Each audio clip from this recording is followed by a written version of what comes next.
Ayan, at dahil wala na akong maisip na i-content, sumama na lang ako mamili ng mga groceries sa aking asawa kasama ang aming mga anak. Alam nyo na, tagabantay na naman ako ng mga bata, tagasunod-sunod para mag-alaga ng mga bata na ito.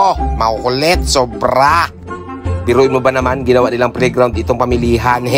Robinson pa, lulupit ng mga batang ito. Makabasag tayo, nako po, kayong ibabayad ko dito.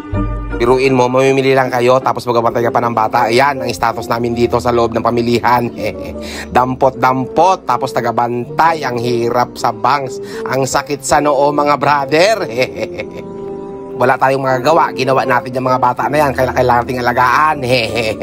Kulang pa yan. Wala pa yung kuya nila. O sige, dampot. Malaki nang babayaran natin dyan. Wala na ako sinasahod. Ang ATM ko nasa iyo na lahat. Sige, bahala ka. Bubili kayo. Sige, mga anak. Ubusin nyo ang pera ni mama nyo.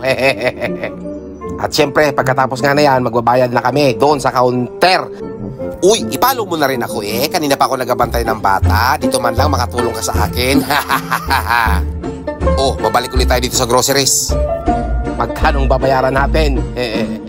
Oh, 2,000. Ito nang 2,000. Grabe na mabuhay ngayon. Kaya may mga anak dyan na isa. Ay, tama na yan.